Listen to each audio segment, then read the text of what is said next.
Bon pour toi? Qu'est-ce que c'est?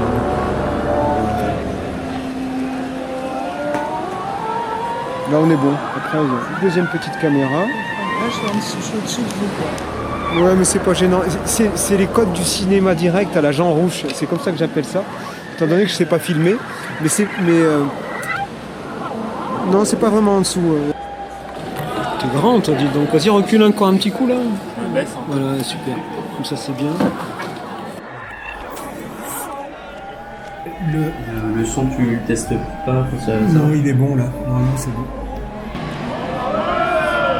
Je te regarde, je regarde qui? C'est mieux si tu me regardes, moi.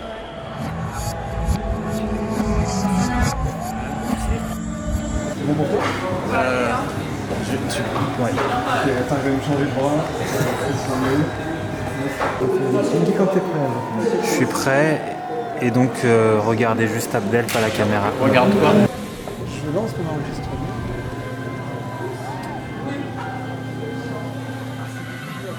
Est-ce que je peux juste vous demander de tenir la feuille, de la tendre devant moi? Ok. Comme ça, s'il vous plaît. Un tout petit peu plus haut, s'il vous plaît. Hop. Ok, parfait. Faut pas me faire écrire quelque chose après, du Non, genre il n'y a pas de... X est un con. Non, je serais très court parce qu'on a faim. Mais venez bouffer, arrêtez. Ça changera rien. C'est un truc que tu vas mettre où du coup? Ça, un flûte. Flûto. Rappelez-moi ce que vous faites quand même. Moi, je suis chercheur au CNRS. Alors.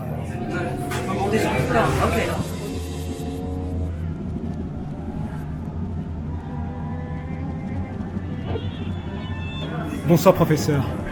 Je vais voir ce que je peux faire. Vous allez voir, cher docteur. Alors.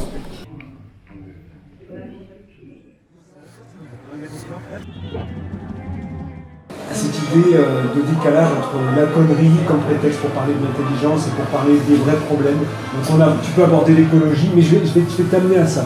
Donc ne te pose pas de questions plus que ça. C'est un jeu de l'esprit, c'est une expérience de pensée. Est-ce que tu es prêt? Je suis prêt si tu... C'est quoi ton prénom déjà? Le ministère de la Santé nous a informé de la propagation d'un mystérieux virus, le virus de la connerie, qui propage la connerite. L'heure est grave, puisque nous sommes en pandémie. L'ensemble des pays du monde sont touchés. On a décidé de vous consulter en tant qu'expert de la connerie, en tant que connologue en chef, pour trouver des réponses à nos questions, qui sont nombreuses. Quels sont, d'après vous, les symptômes principaux de l'infection par le virus de la connerie?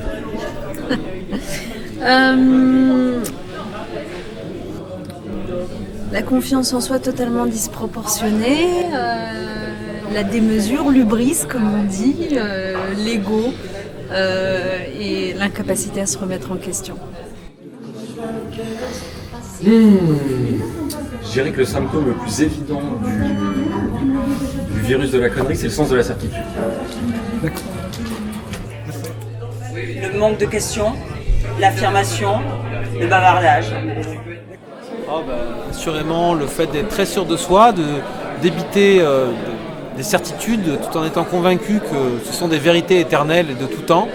La fameuse hubris, la fameuse démesure qu'on associe au con.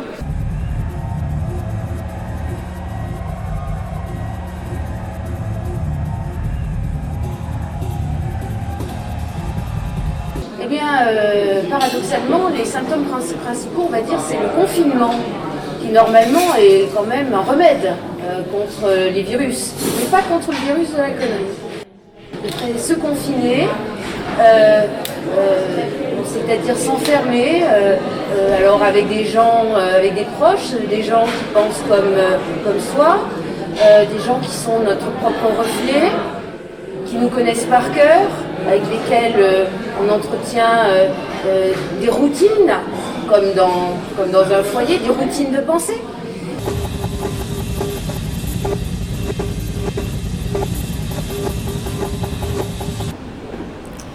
Les symptômes de l'infection par le virus de la connerie. Une éruption importante, une logorrhée. Tu me prends vraiment au défaut. Le premier symptôme, c'est la difficulté à écouter. C'est-à-dire que les cons, les connes, sont ceux qui veulent désespérément parler et qui deviennent absolument inaptes à entendre le monde qui les entoure, que ce soit des humains ou des animaux. Un mec qui est complètement désarticulé, qui a Une diarrhée verbale, assurément. Une légère jaunisse cérébrale, peut-être. Le moment où l'on cesse de chercher à comprendre la connerie de l'autre, c'est pour moi le moment où l'on devient soi-même un peu con. Espèce d'abruti, je gagne pas 250 millions d'euros, c'est pour produire des émissions. Allez, sors du plateau, tu dis des conneries. Et le virus de la connerie a commencé à beaucoup se répandre en ce moment, où le climat est particulièrement clivé, et où j'entends beaucoup plus de certitudes que d'hypothèses intéressantes. Il y a plusieurs symptômes et comme toujours dans les sciences, il n'y a pas encore de diagnostic sur lequel il y a un consensus d'un ensemble des spécialistes. Est-ce qu'on peut répondre que tout le monde cherche un expert? C'est pas de souci. C'est le remède, c'est le premier remède. C'est l'un des remèdes de la connerie. D'accord. Un des symptômes principaux de l'infection par le virus de la connerie, c'est de croire qu'on a un savoir sur le virus de la connerie. C'est faux. C'est faux, c'est simplement dit. Vous arrêtez de m'arrêter. C'est faux parce que ce n'est pas des faits. Donc ce que je veux, c'est des faits. Et là, c'est des faits. Arrête le débat. Où en étais-je? Oui, et du coup, tout le monde raconte n'importe quoi, je pense, sur le virus de la connerie parce que personne ne l'a vu venir.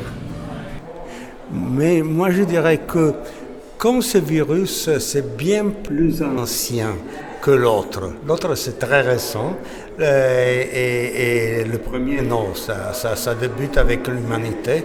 Donc, le type d'objection qu'on a contre le vaccin, c'est-à-dire on ne connaît pas les effets à long terme, là, ne s'applique pas. On connaît très bien les effets à long terme de la connerie. Eh ben, les symptômes sont quand même assez reconnaissables. Il s'agit d'une propension à parler de tout et à donner son avis sur absolument tous les sujets, que ce soit un sujet que l'on pense maîtriser ou un sujet qu'on entend pour la première fois. C'était un confinement très dur, zéro Covid, confinement extrêmement dur. On joue sur les territoires pour isoler, tester, tracer, et donc cette stratégie. Et après, on peut complètement déconfiner. Oui. À ce titre, je pense qu'une des expériences, c'est de poser une question à quelqu'un à propos d'un sujet qui n'existe pas et de voir s'il improvise une réponse pour faire semblant qu'il le connaît. Et je pense que dans les cas où il improvise une réponse, on peut considérer qu'il est atteint par le virus et dans ce cas, il convient de s'en éloigner. 8h20, l'invité de France Inter est ce matin philosophe. Bonjour Bernard-Henri Botul. Bonjour Olivier Demorand. Ah oui, c'est vrai que c'est mon nouveau prénom, Olivier Demorand, depuis hier matin. Sérieusement, Bernard-Henri Lévy, cette histoire de citation d'un philosophe qui n'existe pas, ça craint vraiment, non, comme disent les jeunes? Écoutez, c'est ridicule. Donc vous verriez l'ultra-crépidarianisme comme étant un facteur aggravant associé en fait à la symptomatologie du virus de la connerie. Eh bien, c'est une hypothèse qu'il convient de tester encore. Hein. On continue de découvrir ce virus, mais je pense que ça peut être deux maladies qui évoluent en symbiose. Alors les symptômes que ça peut être, peut-être déjà de ne pas en avoir conscience, de ne pas le savoir, de ne pas savoir qu'on est con, et mieux encore, de mieux savoir, enfin de croire savoir en tout cas, que les autres, eux, par contre, sont cons. Donc je dirais que le premier symptôme, c'est de ne pas savoir qu'on est con, mais par contre, d'être certain que les autres le sont. Well, Kim Jong-un made a statement that Joe Biden is a low IQ individual. He probably is, based on his record. I think I agree with him on that. Le premier symptôme, c'est peut-être c'est l'effet reflet. Hein, c'est de voir la connerie en face de soi, alors qu'en fait, c'est le au fil de soi qu'on voit. Hein. Je pense que c'est le premier effet et donc du coup ça a un effet, vous savez, comme dans un effet multiplicateur, hein, c'est-à-dire que c'est une forme de mise en abîme qui ne s'arrête pas. Et donc dans ce cas-là, le réel se fracasse et on ne sait plus qui on est. Donc c'est peut-être ça le premier effet de la connerie, hein, c'est de se dire qu'on est toujours le con de l'autre et que donc on est supérieur à celui dont on pense qu'il est con. Et cet effet-là ne s'arrête jamais et fracture notre réel commun. Alors, comme toute maladie pandémique, il y a différentes variations à mon avis, donc, et différents symptômes. Donc il y a tout un spectre sans doute de cons qui va par ordre alphabétique, de A c'est l'andouille, jusqu'à Z le zinzin. Il y en a des sympathiques, il y a des formes graves, il y a des formes sans doute qui sont plus bénignes. Et donc on aurait des souches, en fait, des variants. Vous êtes en train de nous dire qu'on a des variants. Oui, je pense qu'effectivement il y a des variants. C'est-à-dire que le sujet qui est infecté par ce virus, qui a de nombreux variants, on en parlera. Donc plusieurs souches. Voilà, plusieurs souches. Et le sujet qui est infecté, effectivement, se croit le centre du monde, ne parle que de lui. Ouais, ça se déclenche avec le nombril. Le nombril. En fait, ça se déclenche avec le nombril. Avec une assurance qui défie tout crime. Voilà, c'est le seul trophée qui me manquait. Voilà, je voulais ce titre pour rentrer dans l'histoire encore plus. Je suis le premier, le seul. Donc c'est... Il se transmet par l'assurance. Donc, regardez autour de vous, vous verrez que, bon, il y a, je ne vais pas commenter en termes techniques, il y a un coefficient Une prévalence. Une prévalence, merci. Une prévalence qui est énorme. Dans ces temps narcissiques, il faut faire quelque chose. Je suis très heureux, c'est une date dans l'histoire de la science. Des gens qui ont un terrain favorable peut-être, qui à un moment développent cet aspect-là de leur personnalité, ils sont un peu bêtes, un peu cons. Mais je trouve que dans Connery, ça m'évoque toujours quelqu'un qui fait une espèce de show, qui veut faire le malin et qui veut des grosses négos.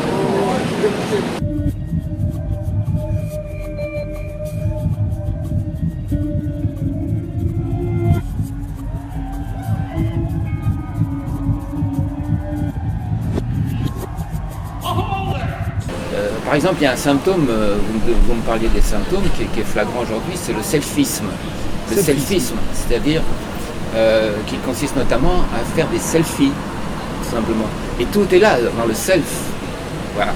Donc je suis mon propre spectacle, grâce à cette technique du selfie, et je me mets en scène, mais toutes les heures de la journée, pas simplement comme un miroir, mais je communique ça à toute la planète. Ready? Yeah. Okay, that's it. Get behind his head. That's it. Here? Yeah. Beautiful. Oh, Yeah. God, what a rush that was. He's so big. Yeah. Put the gun up. Look straight down the camera. Right, I've left the camera running, so we'll get a few shots here for the wall at home, huh? Oh, he'll look great on the wall. No, that's good. Oh, these That's ones? it. Yeah, these ones. Yes. That's it. Oh, go, pump 'em. That's it. Yeah, well. Right, I'll just check the camera, yeah? Okay. That's right. Okay, good stuff. Fuck!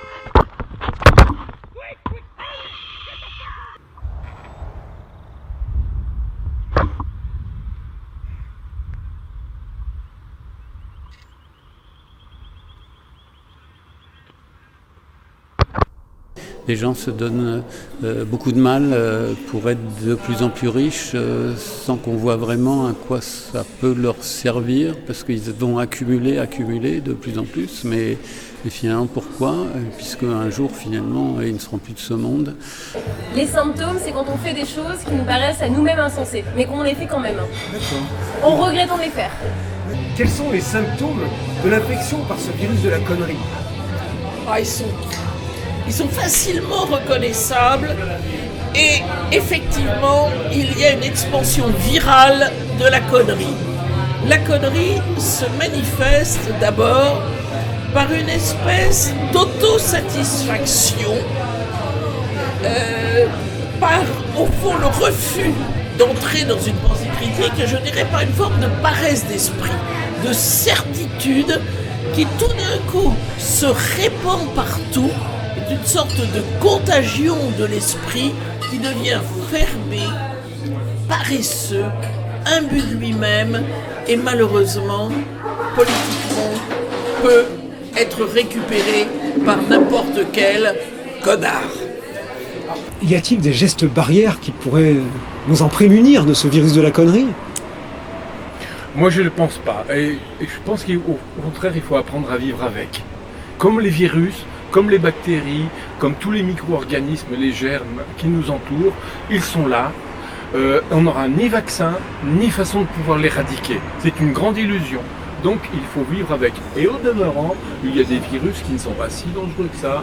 Des bactéries peuvent être nos amis, et donc il faut en faire nos alliés. Je pense qu'il faut prendre la connerie comme elle est, comme inhérent à la nature humaine, même si on peut penser que plus il y a d'humains, plus le volume global de conneries va augmenter. Et donc on ne va pas pouvoir faire grand-chose. And so it went for generations, although few, if any, seemed to notice. Est-ce que ça va faire disparaître l'humanité ? J'en sais rien. Est-ce que ce serait d'ailleurs regrettable ? Je ne sais rien non plus. La seule chose qui m'inquiète, c'est que dans 5 milliards d'années, le Soleil va s'éteindre et là, je ne vois pas bien la solution. Et donc vous ne verriez pas d'utilité à un éventuel traitement, parce qu'on entend beaucoup parler d'un traitement, nous sommes à Marseille, évidemment, des traitements sont élaborés. Est-ce qu'un traitement est possible contre la connerie ? Un traitement ? Non, je ne vois pas de traitement, je vois des mesures de protection. Oui. De distanciation sociale ? Distanciation sociale, le silence aussi, le silence est une mesure de protection contre la connerie. Paradoxalement, le silence. Dans un premier temps, le silence. Voilà. J'ai l'impression que le désinfectant aussi détruit en 1 minute le virus. Alors, peut-être qu'il faudrait en injecter dans le corps, comme une sorte de nettoyage des poumons, par exemple. Peut-être qu'un des remèdes potentiels, ce serait d'accepter de ne pas donner son avis sur un certain nombre de sujets, mais ça commence par soi et c'est souvent assez difficile. Moi, je formule l'hypothèse que le réchauffement climatique suppose une organisation du cosmos dont nous ne connaissons pas le détail. Si on admet que ce virus est un mème qui se transmet d'esprit en esprit par le contact des pensées, il faudrait se voir sans y penser. Parler de tout et de rien, sans parler du virus. Non, moi je crois plutôt à l'immunité collective. L'immunité collective. Il faut qu'au contraire qu'il se diffuse largement et que petit à petit les anticorps se secrètent et on arrive comme ça à vivre ensemble, tous ensemble, donc, avec le virus, la connerie et ses variantes plus ou moins dangereuses. L'immunité de troupeau. C'est comme ça qu'on peut l'appeler. Exactement.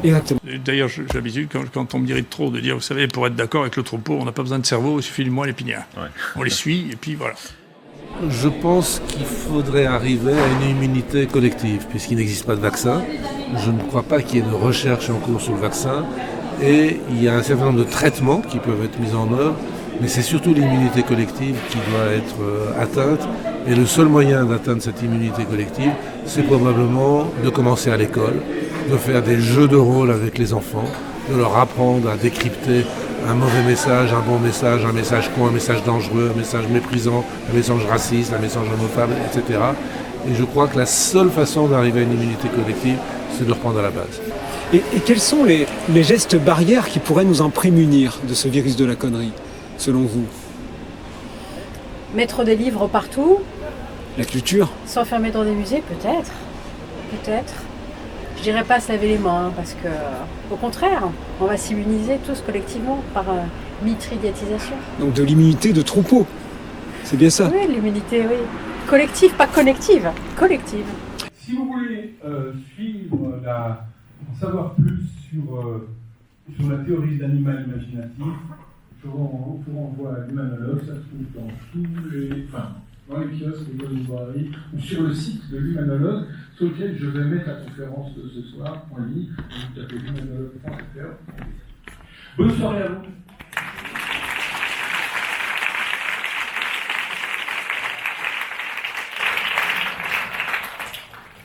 Voilà, maintenant nous allons recevoir Sarah Al-Batari, qui a fait un immense travail sur l'histoire des intellectuels en France. Alors je pense qu'en effet, la résilience existe. J'ai même vu des cons qui allaient mieux. J'ai la faiblesse de penser que c'est parfois parce que j'ai essayé de les accompagner un peu.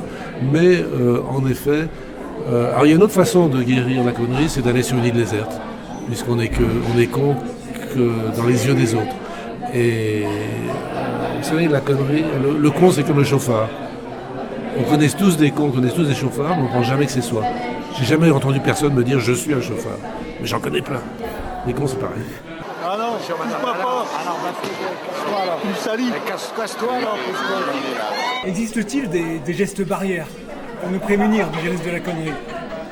Eh bien, être à l'écart des cons, évidemment, ou en tout cas faire un pas. La distanciation sociale. Alors, je ne sais pas si le masque est très efficace. On a tenté les masques, ça ne marchait pas. Les bouchons d'oreilles, ça ne marchait pas.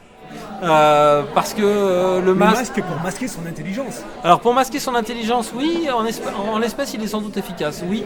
En tout cas, je crois que le meilleur médicament ou la meilleure prévention, c'est sans doute d'être seul, parce qu'on est toujours con avec les autres en réalité, on n'est jamais con avec soi-même.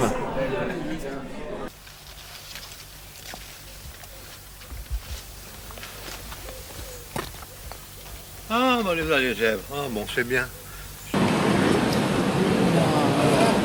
Aller sur une île déserte. L'isolement, la distanciation sociale. Ah oui, absolument. Parce qu'il y en a qui sont partout. Et voilà. Et puis il y en a qu'on peut répertorier. On se connaît les gens, on sait un peu, mais quelquefois ça peut venir de manière inattendue, là où on ne s'y attendait pas. Des gens, on ne sait pas. Essayer de se tenir à l'écart des médias et de la pub capitaliste. Donc une distanciation non seulement peut-être sociale, voilà. mais aussi vis-à-vis des médias. Voilà, une distanciation idéologique. Il ne faut certainement pas accueillir ces migrants. Donc on les laisse mourir de qu'ils froid. soient dangereux pour les populations. Non mais on les laisse mourir de froid derrière les barbelés. Parce bien sûr que oui, mais bien sûr que oui. Ah oui, on les laisse mourir de froid. Nous avons affaire. On les laisse mourir de froid. L'armée pourrait éventuellement tirer. Si la connerie des autres m'insupporte, je peux vouloir jouer le misanthrope. Je me dis que je serai loin des cons, mais je serai prémuni. Le problème, c'est que je me retrouve seul, intransigeant, comme un con. Quand il fait froid, je vois personne, je suis tout seul. En vérité, on est toujours tout seul. Et dans ces gestes barrières, vous mettriez la distanciation sociale? Non, parce que moi, j'aime plutôt être proche des gens, même s'ils sont cons. Enfin, c'est pas... ça peut... Et vous n'avez pas peur d'être contaminé? Je prends le risque. Les Français, vous savez ce qu'ils font? Ils fabriquent de la merde. Est-ce que ça vaut vraiment la peine? Est-ce qu'il ne vaut pas mieux être malgré tout en société avec des cons? Alors en matière de gestes, peut-être qu'il s'agirait justement d'ouvrir les barrières. Un remède à ce virus de la connerie, ça serait des gestes d'ouverture des barrières. Ouvrir les barrières. Ouvrir les barrières. Y a-t-il des gestes barrières pour nous en prémunir? Oui, c'est comme ça. Il faut mettre les mains derrière les oreilles, puisque c'est de cette manière-là que vous allez attirer votre propre attention vers les zones qui permettent l'audition et non pas autour des lèvres, qui est une zone extrêmement dangereuse, puisque c'est par là qu'on parle, en général. La sagesse orientale a depuis longtemps distingué 3 gestes barrières que l'on prête communément à des petits singes en statuette. Les 3 singes, les fameux 3 singes. Donc pensez-vous qu'on puisse adopter des gestes barrières pour se prémunir contre le virus de la connerie? Oui, je crois que personne n'a jamais dit qu'un ermite est un con. C'est très difficile de trouver la connerie d'un ermite.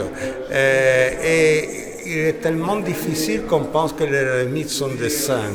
Et Peut-être qu'ils sont simplement des cons inapercevés. Inaperçus.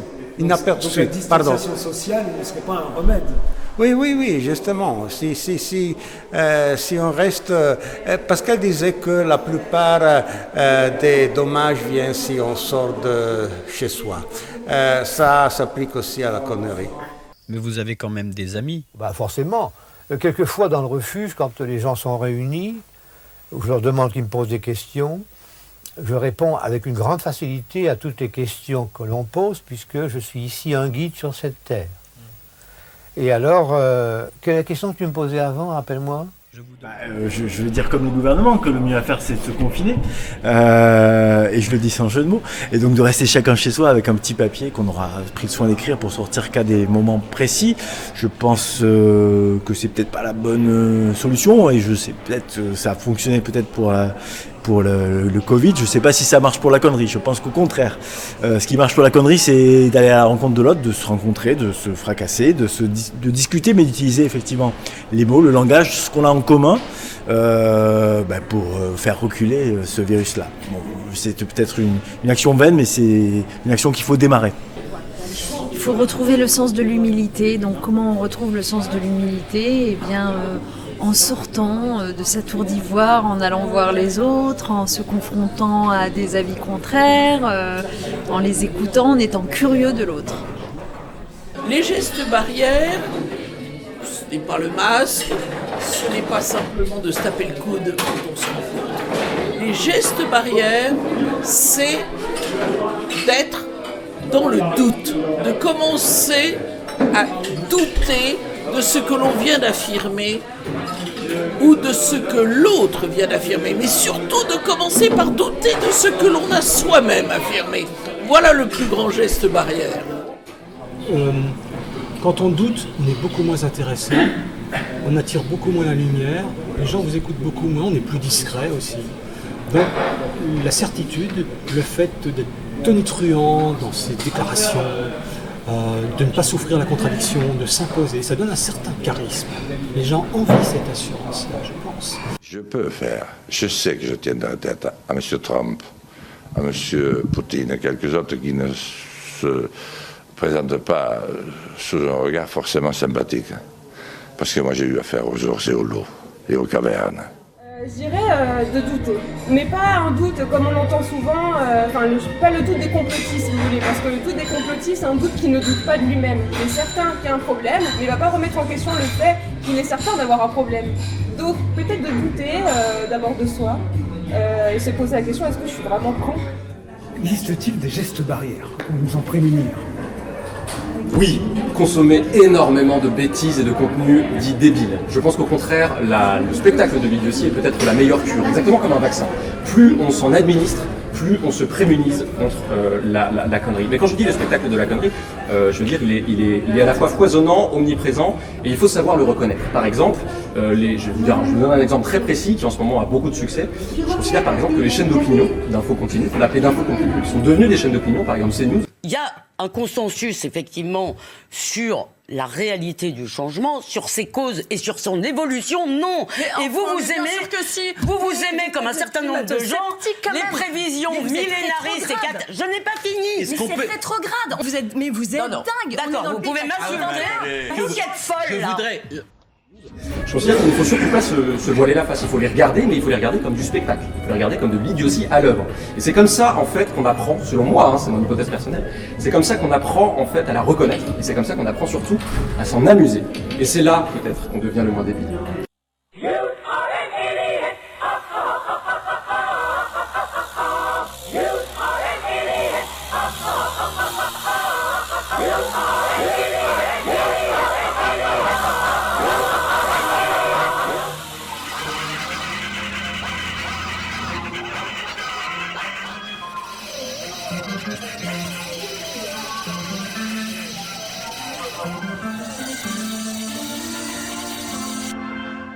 Et comment se transmet ce virus de la connerie ? Comme une rente, un peu comme se transmet un héritage, c'est-à-dire entre gens qui n'ont pas eu beaucoup à souffrir dans leur vie et qui finalement ont pu compter sur ce que d'autres avaient construit en considérant que c'était néanmoins leur mérite d'être là. Le virus de la connerie, il se transmet sans doute pas de manière héréditaire, même s'il y a sans doute des déterminants sociaux et des déterminants économiques. Peut-être qu'on est plus con chez les riches, parce que peut-être les riches ont le sentiment qu'ils veulent dominer le monde, qu'ils peuvent gouverner économiquement le monde, et donc ça les incite à plus de certitude.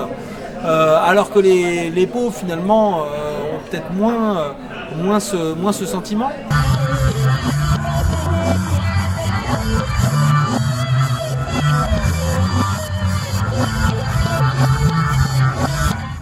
Aujourd'hui, la connerie, elle est très contagieuse et je crois que c'est le principal vecteur, et malheureusement les masques ne marchent pas, ce sont TikTok, Instagram et autres Facebook. Voilà, on est avec Bobby et avec un concombre sur la tête pour vous montrer à quel point la team concombre est puissante. Pour la connerie, je pense qu'il suffit juste, comme je disais tout à l'heure, de regarder la télévision pour avoir globalement une vue des principaux symptômes, ou même de se promener sur les réseaux sociaux également. Ce qui est important de savoir, c'est que la télé-réalité aujourd'hui est le symbole d'une génération. Et tu savais qu'on avait la même lune pour tout le monde ou pas? Oui, je pense, oui. Moi, je pensais qu'il y en avait moins de deux, parce que t'imagines si en France ils ont la même lune que nous, mais nous elle est là. Et moi, ce que j'aime bien, c'est les commentaires des journaux en ligne, comme le journal Le Monde, par exemple, qui est un journal sérieux, mais les commentaires me paraissent très symptomatiques. La réponse la plus évidente serait de dire que c'est les médias, serait de dire par exemple que c'est la télé, serait de dire par exemple que ça pourrait provenir d'une espèce de profusion débile sur Internet, sur YouTube, tout ça. Et moi je considère que c'est plutôt tout à fait l'inverse. Je considère que c'est plutôt en se restreignant à certains types de contenus, en se restreignant à un certain type de communauté, en se restreignant peut-être à ses goûts aussi, ce vers quoi on incline le plus, en se restreignant à ça, en restant limité à ça, que l'on devient le plus con, que l'on cultive le plus le sens de la certitude. Moi je considère qu'il faut plutôt essayer de regarder le plus possible et surtout ce qui nous intéresse pas. C'est là peut-être qu'on a le plus de chances de remédier, de créer une espèce de réaction auto-immune à sa propre bêtise, qui est de toute façon omniprésente au quotidien. Nous sommes beaucoup plus de fois bêtes dans une journée qu'intelligents, et je suis la vérification de ça. Il faut surtout, comme disait Saint-Simon, se considérer soi-même comme son pire ennemi, parce qu'on est fort capable de se figurer qu'on est intelligent toujours et partout. Alors les populations à risque, c'est les populations non éduquées. Alors vous allez me dire que les populations qui ont le moins de risque, c'est probablement celles qui ne sont pas abonnées. C'est peut-être parce que moi je crois que je pourrais être un sacré sujet à la connerie, que j'ai toujours refusé d'appartenir à aucun réseau social. Ni Facebook, jamais été là-dedans, ni Twitter, ni quoi que ce soit. Je pense qu'il y a quand même d'autres moyens de devenir con que les réseaux sociaux, bien sûr. Il y a l'éducation, bien sûr. Il y a le manque d'éducation avant tout. En termes de boutique, je vais vous faire montrer un peu ce qu'il y a eu. Donc j'ai acheté ça. J'ai acheté ce sort de cheval là, ou je sais pas quoi, ou un cheval... Comment on appelle ça, les chevals avec une corne un cheval avec une corne. On appelle ça... Attendez, c'est un zèbre. Zèbre, bref. Oui, il se transmet de cette manière-là par, comme tout virus, par contact, par proximité, et à force d'être trop proche, c'est-à-dire quand je dis proche, peut-être aussi d'être semblable, c'est l'absence de pluralisme, l'absence de mixité intellectuelle, qui peut être la mixité la plus importante et la moins considérée aujourd'hui. On parle beaucoup de mixité, mais pas assez de mixité intellectuelle. Et donc il se propage comme ça par assemblage et confinement de gens absolument identiques et qui ont la même pensée. Mais sans doute que le critère le plus déterminant, c'est ce qu'on appelle en sciences politiques l'effet groupal. C'est-à-dire que vous allez avoir un con qui va la ramener plus qu'un autre, eh bien on va en rajouter.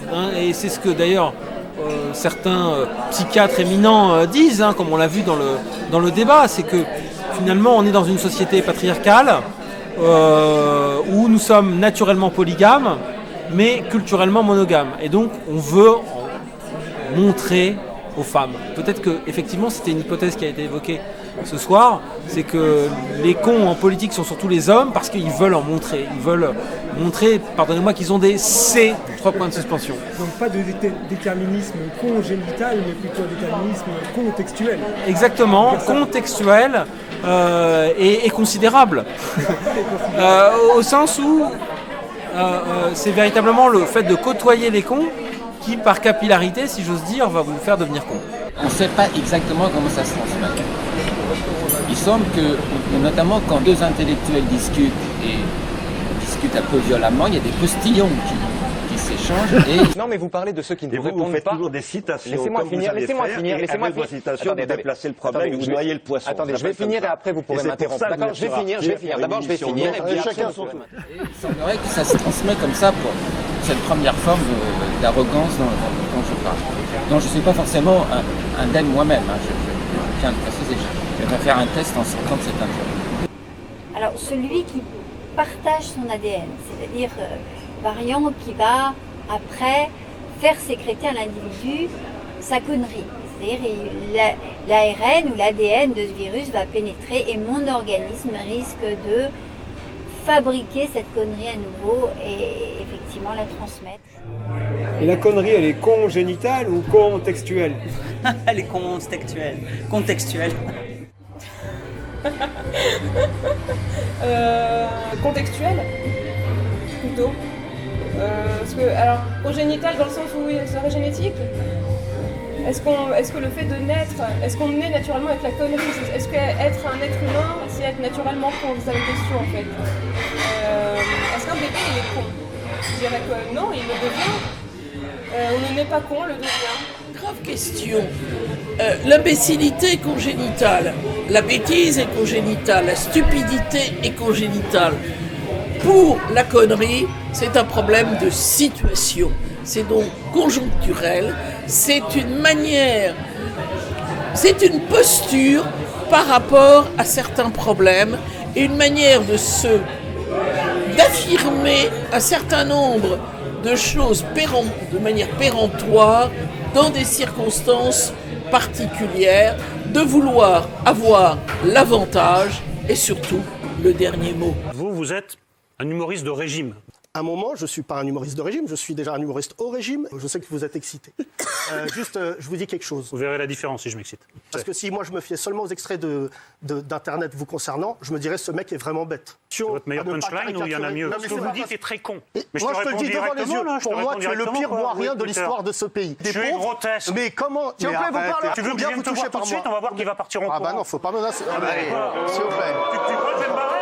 Tu crois que je vais me barrer devant un guignol comme toi? Eric, tu crois que des mecs comme toi ça, c'est pas bien. Vous avez vu, Jordan, la racaille n'est pas toujours là où on le pense. On voit aussi des phénomènes parfois de violence et puis des gens qui ne sont pas très polis avec les autres au lieu d'être gentils, quoi. S'ils se marchent sur les pieds, par exemple, en descendant de l'autobus, au lieu de s'excuser, ils vont pas être gentils, et ça c'est très inquiétant également.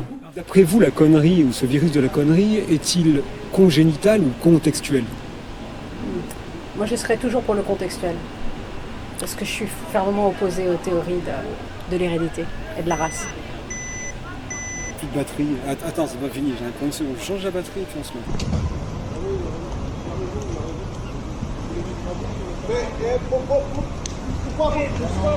Pourquoi vous tapez avec le sport?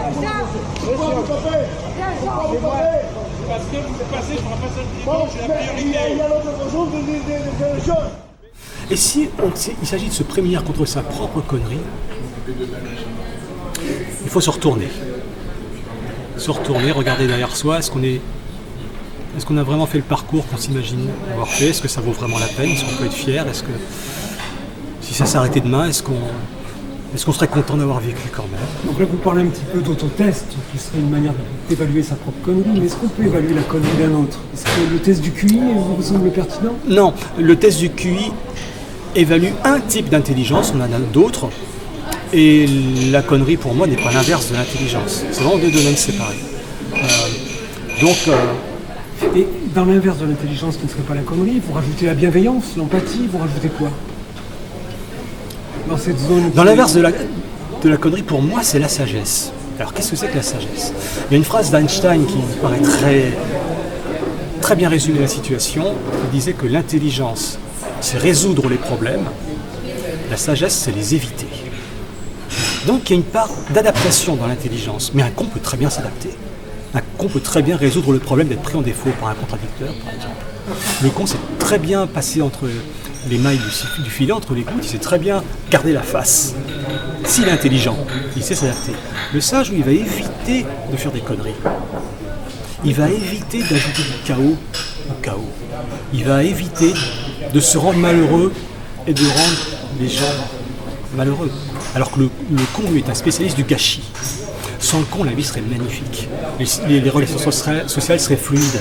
Mais il est là, il gâche tout. La connerie, c'est du gâchis aussi. Qu'est-ce qui se passe, ces imbéciles? Foutu, mais c'est fou! Oh là là! Mais la police, alors! Llama a la policía, que quelqu'un... Mais c'est fou! Tranquilo. C'est fou! Ne laissez pas rentrer! Attends, la police! Nous avions entendu parler à l'époque de la Covid, du Covid long. Est-ce qu'on peut entendre parler de la connerie longue? Est-ce que ça existe? Ah, ça, c'est une très très bonne question. Doit-on en avoir peur? Je crains que oui, parce que la particularité de la connerite, contrairement au Covid, et le Covid long en particulier, qui généralement agit sur votre odorat, sur votre capacité à sentir, à avoir le goût, donc à profiter de la vie, la connerie malheureusement peut durer très longtemps sans que vous n'en ayez conscience.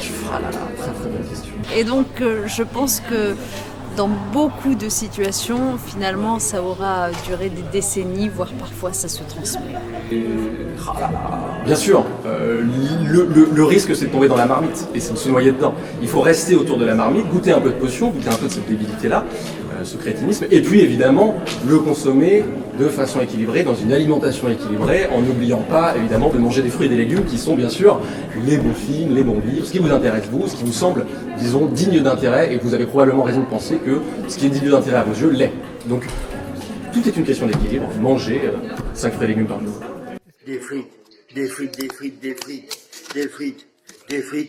Des frites au Nutella.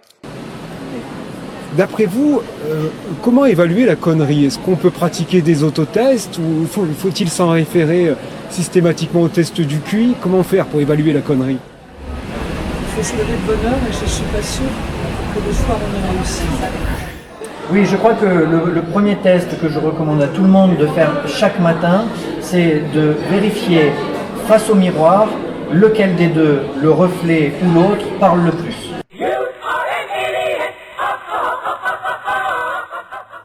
Le test du QI est un bon test pour savoir si on est con ou pas, mais attention, il ne faut pas le lire la manière dont on croit, il faut le lire. Il faut peut-être le lire inversement.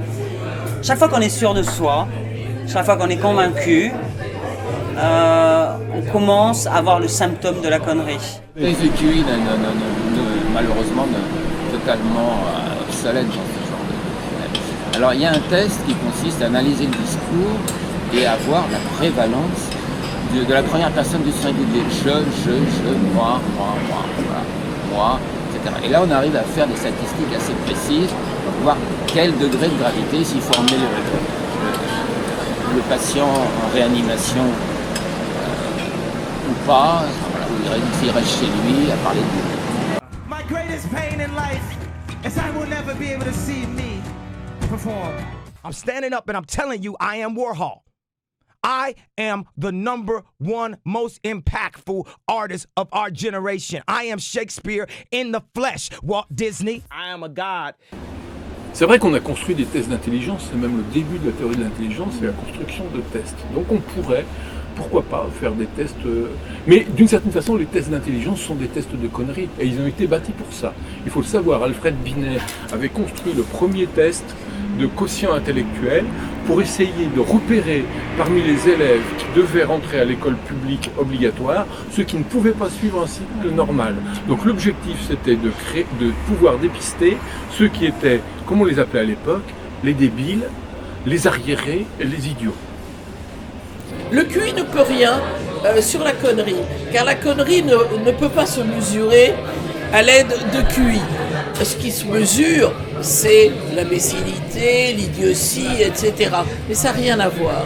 Donc, à mon avis, non. Alors je pense que le test du QI n'est pas pertinent. On peut être très intelligent et être gravement atteint. On peut être très bête et être gravement atteint. Donc je ne sais pas comment procéder à une évaluation. Parce qu'on peut être cultivé et très con, on peut être ignorant et très intelligent. Chez moi, on pense qu'après la mort, tu retrouves tous les gens que tu aimes dans le ciel. Tu vas dans le ciel et tous les gens que tu as aimés, tu les retrouves. Mais comment vous pouvez savoir? Il y a quelqu'un qui est allé vérifier et qui est revenu pour vous le dire? Dans les mots racistes, là, que j'ai étudiés, pour les répandre, il y a des stratégies très intelligentes, assez intelligentes, très rusées. Par exemple, la ruse et la connerie, c'est pas du tout antinomique. Alors quand même, le cerveau, il est là quelque part, même chez un... Pourquoi tu m'as insulté de sale noir? Non, je n'ai pas dit ça. Tu as dit sale noir, tu m'as dit sale noir. Tu m'as dit sale noir. Pourquoi tu m'as dit sale noir? Pourquoi tu m'as dit sale noir? Moi aussi, je suis black. Moi aussi, je suis black. Malheureusement, le QI n'est pas un facteur de risque, parce que s'il suffisait d'être intelligent ou pas être con, ça se saurait. Bref, les facteurs de risque sont multiples. Et se prémunir de la contagion, à mon avis, c'est le défi qui va se poser à l'avenir à notre société et aux politiques. L'autotest, ça me semble très important. Hein. La remise en question, le fait de ne pas rester figé sur une doxa, et d'essayer quand même de ne pas être dans la pensée figée, mais de la faire évoluer. Ça me semble être important. Donc l'autotest, c'est-à-dire je me demande à moi-même, est-ce que je ne suis pas toujours en train d'enfoncer le même clou? Voilà. Alors l'autotest ne marche pas. Ça a été essayé. Or, par définition, le con pense qu'il n'est pas con. Et le con ne se remet pas en question. Donc l'autotest est voué à l'échec et il ne faut même pas en parler. Le deuxième problème, c'est qu'une évaluation d'un con par un autre, il faut être sûr que ce n'est pas un con qui évalue un con. Et comme il n'y a pas encore d'échelle objective, quantitative de la connerie, pour le moment, cette recherche passionnante, et il faudrait absolument lancer une recherche universitaire là-dessus, ou du CNRS, mais actuellement, l'échelle n'existe pas. Il faudrait commencer déjà par faire une échelle de la connerie, et je pense que c'est une super idée. Il faudrait que j'y réfléchisse. Non, je ne sais pas comment évaluer la connerie sur l'échelle de Richter. Peut-être qu'il y a des thermomètres spécifiques, mais la vraie question, c'est où est-ce qu'on les enfonce. En fait, je ne voudrais pas que les trous soient exploités par tout le monde. Donc il y a plein de gens qui sont contre le vaccin. Et bien sûr, après n'oubliez pas que quand on sera tous divisés, il y aura la réforme du chômage, la réforme des retraites, ce qu'on voulait faire bien avant. Donc vous le savez, les gilets jaunes et avant le Covid. Des autotests, c'est intéressant. En tout cas, ça passerait pas par un tube à s'enfoncer dans le nez, ce qui est déjà une bonne nouvelle. Comment tester soi-même sa propre contagion? Je pense que ça commencerait par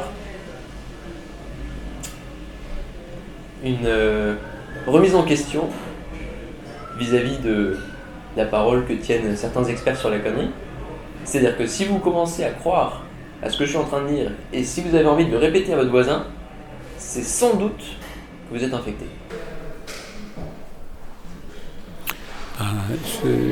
J'ai aucune raison de le savoir parce que c'est pas vraiment dans mon domaine de compétences. Moi, je suis plutôt spécialiste du néolithique, c'est-à-dire que je fais des trous dans la terre avec une truelle et puis je sors des morceaux de poterie. Les autotests, difficiles, parce que justement, comme le con refuse de se mettre en question, puisque la caractéristique du con, c'est de ne douter de rien, et surtout pas de lui, ni de ce qu'il dit, à mon avis, il ne peut pas pratiquer d'autotest. Alors, que peut-on faire contre lui? Difficile à dire. Je crois qu'il tient un peu partout le haut du pavé, et d'ailleurs, l'histoire l'a abondamment montré. Je suis très content de ça. Écoutez, je donnais aucune idée de combien coûte un pain au chocolat, mais... Alors, les autotests seront toujours positifs. Comment vous positionnez-vous dans ce débat? Le QI, c'est très discutable parce que ça mesure essentiellement les capacités logique combinatoire. Or, il y a des tas d'autres formes d'intelligence. Tout ce qui est artistique ne peut pas se mesurer avec ça. Alors, auto-évaluation, ça existe par exemple pour la maladie d'Alzheimer. On peut arriver à déceler les prodromes. Je pense qu'on a besoin du regard des autres pour évaluer la connerie. Donc, je préconiserais volontiers que les sujets soient vus, évalués, assessés, comme nous disons en anglais, tous les 15 jours, et qu'on puisse passer en revue de façon extrêmement méthodique leurs dernières décisions, leurs derniers actes, mais aussi leurs mots, et y compris les dialogues singuliers qu'ils peuvent avoir avec eux-mêmes. Je pense que le regard des autres et ce que nous disent nos proches peut nous aider là-dessus. Quand on commence vraiment à dériver en zone dangereuse. Dans le monde qui vient, la place des gens moins doués, moins intelligents va être hautement problématique. On parle d'un traitement. La question est un peu vicieuse. Est-ce que ce traitement pourrait avoir des effets secondaires ? Non, aucun effet secondaire. On peut devenir plus intelligent avec le traitement. Et donc, si on devient plus intelligent, a priori, on n'est pas guéri, mais on est soigné de la connerie. Je pense que, à mon avis, un des effets secondaires du traitement contre la connerie, ça serait une propension à penser que les cons sont les autres et que l'on est soi-même guéri du virus, alors que pour l'instant, le traitement, on l'a donné, mais on n'a pas vu son efficacité. Donc on a vu un certain nombre de personnes qui commencent à regarder de haut les autres, en disant que les autres sont infectés, mais sur eux-mêmes, on n'a pas pu vérifier. Quand on voit en effet une espèce de truc ridicule de Jeff Koons, là, un Doc Balloons qui se vend 53 millions de dollars, les types se disent si je trouve pas ça admirable, c'est que je suis un con. Arrêtez, c'est pas possible. Et regardez dans la musique, vous écoutez de la musique contemporaine ? Ça m'arrive d'écouter du Sapin. Difficile, Boulez, mais... C'est pas difficile, c'est inaudible, c'est pas du tout bon, que c'est difficile. Alors attendez, ça c'est Sébastien Thèbes. Mais il faut dire les choses, il faut dire la vérité là-dessus. Non. Ça se vend très cher, donc ça impressionne les blaireaux. Mais c'est pas... Arrêtez, c'est l'art capitaliste, disait. Disons que c'est un peu réducteur. En tout cas, la Fondation Cartier, c'est en ligne. Alors je pense qu'un bon traitement pour le virus de la connerie, c'est d'arrêter d'essayer de voir des cons partout, déjà. Donc, essayer de moins juger les gens, parce que le con est dans mon regard. Quelqu'un ne me ressemble pas, je ne le connais pas, je décide qu'il est con, qu'il n'est pas pour moi. Comme ça, j'escamote des heures et des heures de domestication de cette personne, essayer de comprendre qui elle est, d'approfondir. Je zappe tout ça en disant c'est un con, c'est pas moi, au revoir. Donc, en arrêtant de juger les autres, j'arrête de produire des cons avec mon regard. J'arrête de trouver que les gens sont tous cons parce qu'ils sont pas aussi bien que moi. Existe-t-il un antidote, un traitement ? On parle de vaccin. Est-ce qu'on peut s'en prémunir ? Alors pour l'instant, à ma connaissance, non. C'est un gros problème. Et au contraire, l'épidémie touche toutes les classes de la société, toutes les couches. J'ai parlé des intellectuels, mais en fait, ça ruisselle, comme dit l'autre. Il y a un ruissellement. Il y a un ruissellement qui s'appelle. Il y a une sorte de contagion sous forme de ruissellement. C'est-à-dire que le narcissisme, pour parler autrement, n'épargne absolument personne. Il faut qu'on investisse pour trouver des techniques éducatives qui aident à faire grandir les gens moins doués. C'est pas facile. Aujourd'hui, il n'y a aucune technologie éducative qui permette de significativement augmenter le niveau des gens pas très intelligents. Je pense que cet antidote dont je parle, qui est l'immunité collective liée à une éducation très précoce, fondée sur des jeux de rôle, avec des mises en situation sur des messages erronés, que ce soit en réseaux sociaux d'ailleurs, ou dans la rue, ou même des parents, ou des enseignants. Vous savez, en médecine, on nous apprend maintenant, je trouve ça très utile, à juger les articles scientifiques et à pas tout croire ce que disent les scientifiques, même si les statistiques paraissent importantes. Et on nous donne donc des mauvais articles et des bons articles, et on doit essayer de savoir pourquoi un tel est bon, tel autre est mauvais. Et je pense que les enfants à l'école, on devrait leur apprendre, peut-être qu'un prof devrait de temps en temps s'amuser à faire un cours complètement déconnant, et à la fin leur dire, bon maintenant, tu vas me dire où j'ai déconné. J'ai comme ça un de mes enfants qui avait un instituteur génial qui leur faisait lire des livres de la collection Harlequin.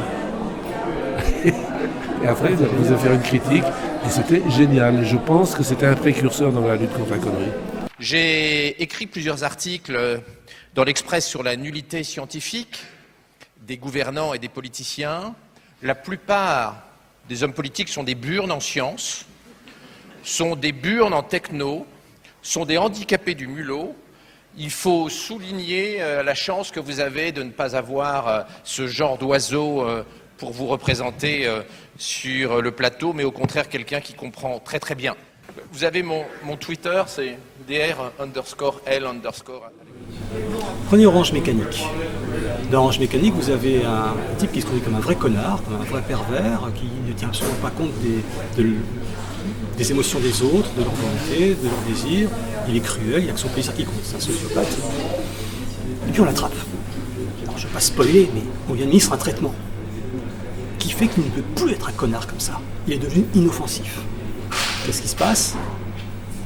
Les autres s'acharnent sur lui. Y compris ses anciennes victimes, qui savent très bien ce que c'est que le mal, qui ne devraient pas vouloir l'infliger aux autres. Il y a la vengeance pour lui. On est obligé de le faire redevenir un connard pour qu'il puisse survivre. C'est une affaire de cohésion sociale. Un traitement, ce serait d'apprendre qu'on va mourir, qu'on est des êtres faibles, vulnérables, perfectibles, et donc à partir de là, qu'il faut arrêter les conneries. Oui, alors moi je serais quand même assez sceptique face à la possibilité d'un traitement, parce que tout l'intérêt de la connerie, c'est qu'on a envie de se dissocier des cons, donc il ne faut pas qu'il y ait de traitement, sinon en fait, si tout le monde est tout sauf con, alors la norme s'inverse d'une certaine manière. Vous préconisez une sorte de biopolitique qui consisterait à maintenir un pool de cons dans la société, c'est ça? Oui, pour qu'on puisse se comparer, au moins, s'assurer de ça. Se comparer. Exact, forcément. se comparer. Ça fait peut-être celui qui observe la connerie chez l'autre, peut-être que ça le rassure et se dit moi je suis peut-être que moi je suis un peu plus intelligent ou un peu plus malin. Les écolos, ça peut être, ça touche l'école forcément, mais... Non, écolo. Alors je dirais que les effets secondaires de ce virus... pas du virus, du traitement. Ah, du traitement. Ah, du traitement. Eh bien c'est changer d'avis, évoluer intellectuellement, s'injecter peut-être d'autres idées.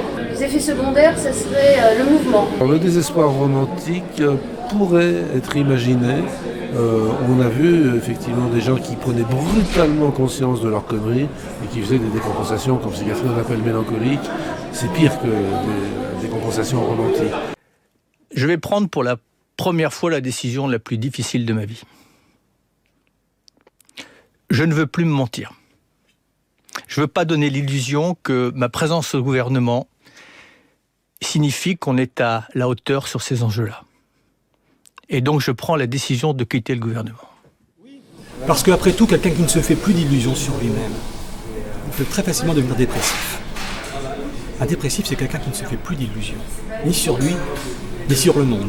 Alors peut-être qu'il se fait d'autres illusions en pensant que tout est vraiment noir et irrécupérable, mais il n'a plus l'illusion de se dire qu'il a tout compris, que la vie est pour lui, qu'il est dans le camp du bien, qu'il est au-dessus des autres, qu'il n'a rien à se reprocher, qu'il devrait être pris en exemple. En revanche, les crises de lucidité, c'est tellement passager.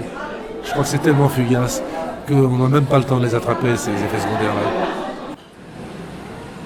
Le désespoir romantique, des bouffées de lucidité. Oui, j'avais pas pensé à tout ça. Peut-être l'ennui. L'ennui. Mais je pense que ce serait... Peut-être que les gens deviendraient tous très sérieux et très ennuyeux, peut-être. Ce serait ça l'effet. Et quels seraient les effets secondaires d'un traitement qui aboutirait à l'éradication du virus de la connerie? Alors, encore une fois, il n'y aura pas éradication. Il y aura vaccin, c'est impossible. L'effet secondaire, c'est qu'on deviendrait tous intelligents, très intelligents. Et moi, je pense que l'effet secondaire serait l'ennui. L'ennui? Mais oui, que ce serait l'ennui. Et l'ennui, et puis l'impossibilité de s'exprimer. Parce que si on empêche les conneries, on empêche beaucoup d'expression, voilà. Donc à vous suivre, nous aurions besoin de ce virus de la connerie. Oui, du moment qu'on puisse, à partir du moment où on peut quand même le maîtriser un petit peu, quand même, hein, donc, mais sinon on en a besoin, oui, on en a besoin. Si on ne peut plus dire de conneries, les gens qui ne peuvent pas... Comme on a besoin de virus pour produire des anticorps.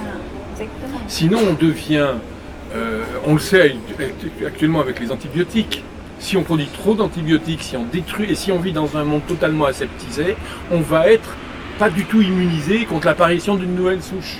Le jour où elle arrive, on sera tous décimés.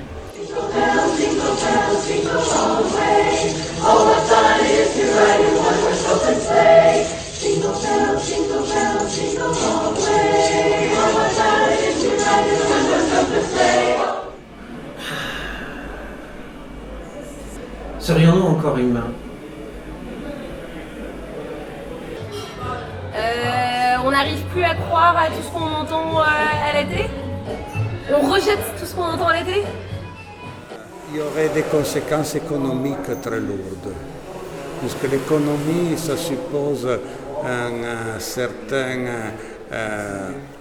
une certaine quantité de conneries réciproques et c'est ce qu'on appelle le wall d'ignorance qui domine le marché. Donc je crois qu'un monde sans conneries, ce serait plus pauvre que le nôtre.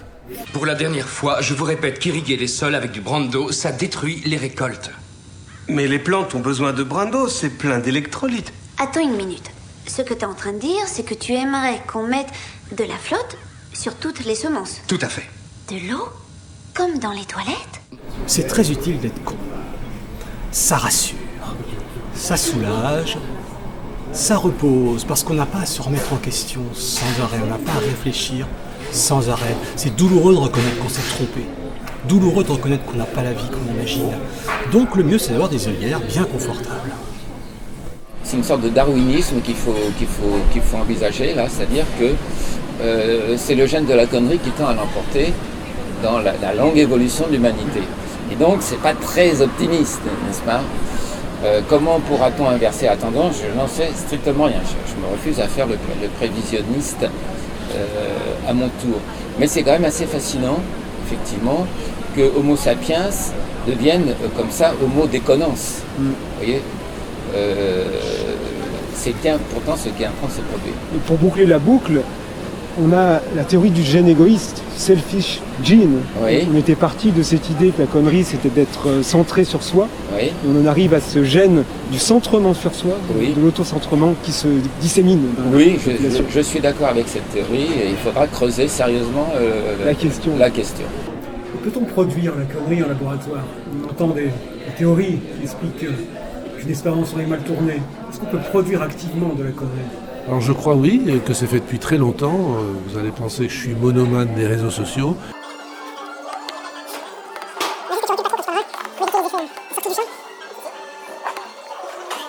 Je pense que chacun des réseaux sociaux est un laboratoire, est une usine à produire des conneries et que c'est quelque chose, c'est vraiment la boîte de Pandore qui a été ouverte et qui se répand.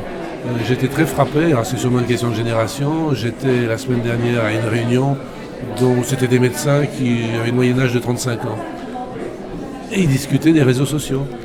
Et j'en ai vu un qui s'effondrait parce qu'il avait pris cruellement conscience qu'il n'avait que 650 abonnés Instagram, alors celui d'en face en avait 6200. C'était un petit peu comme s'il réalisait que son zizi était un petit peu moins grand que celui de l'autre.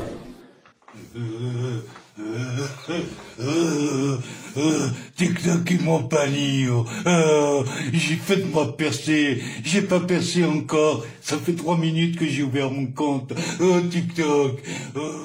Je pense à certaines chaînes de télévision, effectivement, qui sont sans doute qui ont été atteintes à leur corps défendant, probablement, si on compare à ce qu'elles ont pu être autrefois. Donc je pense que ce qui prouve d'ailleurs que c'est pas toujours par contact physique d'ailleurs, mais ça peut être comme ça de proche en proche, mais ça On a déjà observé ça dans l'histoire. Ça relève de ce qu'on appelle la psychologie des foules, définie dès le 19e siècle et avant, sur lequel Sigmund Freud avait travaillé aussi. De même qu'on a d'autres formes de maladies mentales, individuelles ou collectives, ça semble en relever. Il y en a qui abusent quand même. Il y en a qui en font leur fonds de commerce. Certains animateurs publics qui les reprennent à leur compte, qu'ils s'en servent, ils en font leur fonds de commerce. Oui. Mais vas-y, sois folle, Sylviane, vas-y, lâche-toi, joue du tambour. Oui, en fait, le virus est reproduit massivement par tout un tas de procédés technologiques. Le développement des images de soi, l'intérêt apporté à des discours haineux, l'accélération des échanges par toutes sortes de technologies sont des facteurs aggravants terribles qui font circuler le virus à une vitesse désormais incontrôlable. Il y a un laboratoire assez connu qui produit ce virus en masse, on le dit peu, ça s'appelle Twitter. Qui fabrique encore un symptôme aggravant, la bulle d'écho. La bulle d'écho, mais ça, je pense que la bulle d'écho correspond à la période d'incubation de ce virus.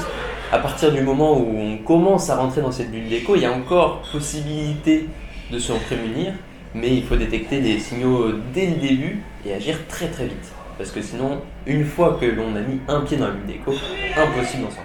Alors, ce qui est massifié aujourd'hui, c'est par exemple sur les réseaux sociaux, où c'est les trolls. La moindre connerie qui autrefois était dite sur un coin de bistrot ou entre copains un peu bourrés, ça restait entre nous. Là, la moindre connerie peut se répandre tout de suite, de façon planétaire, même auprès de gens qui ne parlent pas votre langue, et ça fait boule de neige. Et après, si on est 10 à penser la même connerie, on est des héros. On est des résistants face au monde entier. On a compris et on doit éclairer le monde ou le détruire s'il ne veut vraiment pas comprendre. Et vous voyez là l'effet de la globalisation, j'imagine. Disons que c'est un effet d'accélérateur dû à la globalisation, mais ça a toujours existé à plus petite échelle. Il y a des cons convaincants, charismatiques, qui peuvent très bien avoir une équipe autour d'eux qui se fédère et qui porte le pinacle, peut très bien faire tache d'huile, se monter en parti, en religion, en secte. Voilà. J'ai pris le téléphone, il colle sur l'épaule. Il colle sur l'épaule, regardez, l'épaule elle est droite, regardez. Il colle sur l'épaule. Je sais pas ce qu'ils m'ont injecté, Seigneur, mais priez pour moi. Est-ce que le virus de la connerie s'est échappé d'un laboratoire ? Oui. Une expérience sur un mal tourné. Oui, l'utérus de l'humanité.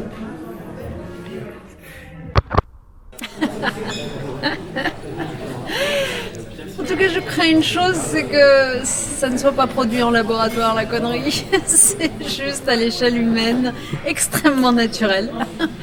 En revanche, puisque vous parliez de la recherche, je crois que c'est la recherche aujourd'hui qui a tous les remèdes utiles. Mais peut-être que la recherche devrait aussi s'ouvrir davantage sur la société. Ah bah oui, je pense qu'on peut la produire de manière expérimentale, parce que...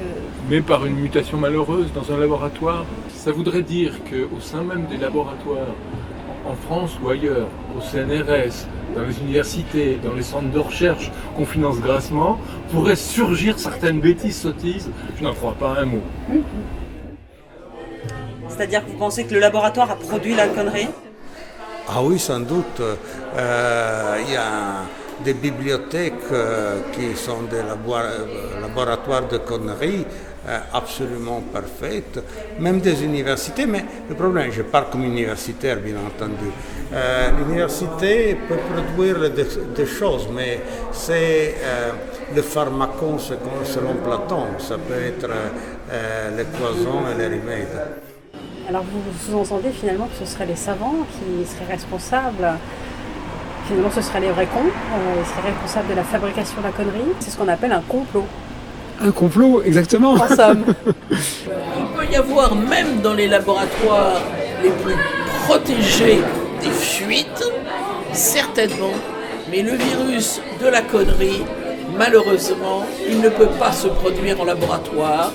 Il ne se produit que dans les sociétés humaines.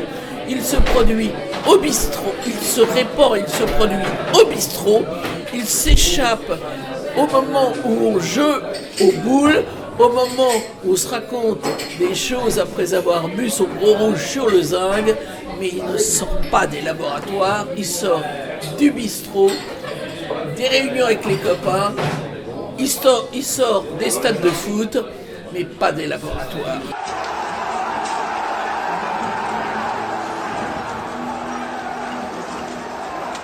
Et qu'est-ce qui produit le plus de conneries à votre avis? Bonne question. Qu'est-ce qui produit le plus de Je pose conneries? des questions à la con en général. Mais là, Non, c'est ça flatteur. n'existe pas les questions à la con. Ouais, Enfin, vous celle-là, l'avez elle est compliquée. Elle est compliquée. Ouais, compliqué. Elle est concernante également. D'une certaine façon, les régimes autoritaires, voire les régimes totalitaires, sont des régimes où la connerie a été diffusée à grande échelle, où à un moment donné, il y a une sorte d'ivresse de connerie telle que c'est une connerie qui va en quelque sorte anesthésier la population et la rendre vulnérable, je dirais, à ce type de dynamique liberticide et mortifère. Parce que la démocratie est sans doute un régime de cons, mais c'est un régime de cons qui savent qu'ils sont cons. Alors que dans un régime totalitaire, on est con, mais on ne le sait pas. Dans la psychologie des foules, on considérait jusqu'à il n'y a pas très longtemps que c'était l'angoisse et la peur qui étaient les plus contagieux. Et effectivement, on voit des paniques collectives instantanées. Et effectivement, on réalise depuis pas très longtemps qu'il y a en effet une pandémie qui a évolué, non pas à bas bruit, parce qu'elle a été extrêmement spectaculaire dans le passé, mais qui est en effet, peut-être à cause des réseaux sociaux, beaucoup plus contagieuse aujourd'hui. Mais si on prend par exemple une des plus grandes épidémies qui a été en Allemagne dans les années 30, lorsque un orateur hors pair a su enflammer les foules avec un récit complètement délirant en réalité, on voit qu'il y a eu une épidémie de conneries qui a amené la Deuxième Guerre mondiale et la Shoah et tout ce qu'on sait.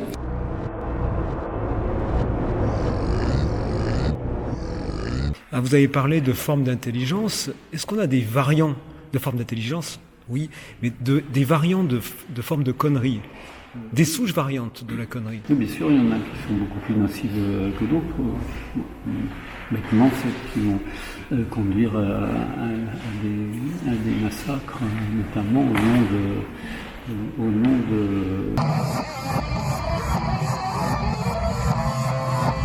d'idées complètement connes, oui, effectivement. C'est sans doute les pires formes de conneries, sinon les conneries qui sont un peu inoffensives. Hein. Et là, on est dans une urgence. Alors, on bricole. On se dit, bon, Covid-19, c'est qu'il y en a 18 précédemment. On va voir comment cela fonctionne. C'était juste l'année 2019. C'était 2019, c'était l'année Voilà. Je crois que c'est le propre de l'humain que de produire la connerie, laboratoire ou pas laboratoire. Mais, très sincèrement, un camp militaire est un concentré de conneries.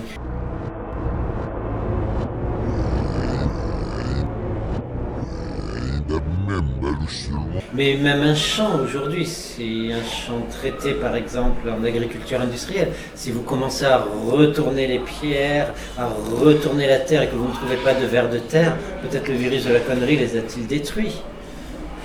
Qui sait? Qui sait? En fait, oui, probablement, nous allons nous retrouver seuls dans un monde dévasté par le virus de la connerie et nous nous demanderons où sont passés les tigres, les oiseaux, les scarabées.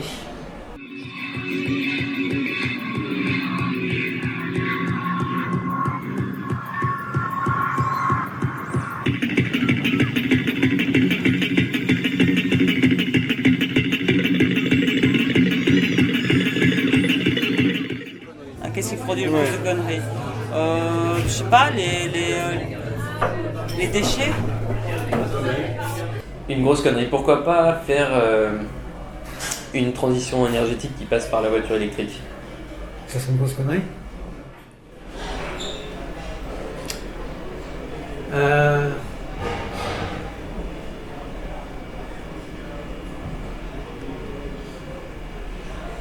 Je dirais la bombe atomique. Mais l'apogée même de la connerie. C'est là où on a commencé à se dire, ah ben on est capable de se suicider, à se dire chiche, on va le faire. Alors est-ce qu'on peut produire activement de la connerie? Oui, c'est ce que fait le capitalisme. Et c'est de nous imposer des trucs qui sont vraiment insensés pour nous et pour la planète. Donc ça, on est en plein dans de la production et du bon productivisme. Toujours plus. De conneries. De conneries. Faut pas acheter les habits qui sont fabriqués par des gosses dans les usines du Bangladesh qui s'écroulent et qui prennent feu, parce que les coutures tiennent pas. C'est une hypothèse que je n'arrive même pas à prendre au sérieux. Comment imaginer que des cons pourraient nous gouverner? Alors là, je dois dire que c'est quelque chose qui me sort de l'esprit. Non, je dirais que la politique, c'est accepter de dire et de faire des conneries, d'assumer de le faire. Et c'est de ce point de vue-là un métier très difficile. N'est pas con celui qui effectivement se retire de la société et qui ne fait rien. Donc c'est pour ça que la politique est un métier de chien. Je ne sais pas si c'est un métier de con, mais c'est assurément un métier de chien. Alors, je pense qu'ils obéissent à une logique qu'ils essayent de nous imposer et qui n'est pas bonne pour nous. D'accord. Mais ils réussissent bien à l'imposer. Hein. Donc en cela, ils sont très malins. Ils arrivent à procéder de façon très efficace. On peut produire volontairement de la connerie pour voir les réactions des gens. Alors il me semble qu'il y a un photographe, je n'ai pas le nom en tête, mais qui a fait il n'y a pas longtemps une exposition en créant un montage photo pour faire croire aux gens une certaine histoire qui en fait n'existait pas. Donc il a fait des montages pour faire croire aux gens quelque chose. Et les gens y ont cru, parce que comme c'est de la photo, ça ne peut pas mentir, et puis on ne va pas trop chercher plus loin. Donc consciemment, le photographe a produit de la connerie et a révélé la connerie chez certains spectateurs qui, du coup, n'avaient pas ce doute, n'exerçaient pas leur doute.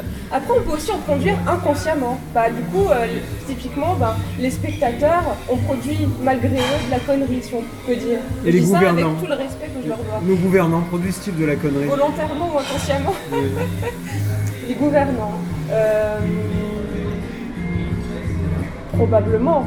C'est peut-être même les premiers à le faire, puisqu'ils sont comme les autres, ils ne doutent pas d'eux. Parmi tous les livres que vous avez lus dans votre vie, lequel vous a le plus marqué jusqu'à présent? Le plus marqué, sans doute Zadig et Voltaire.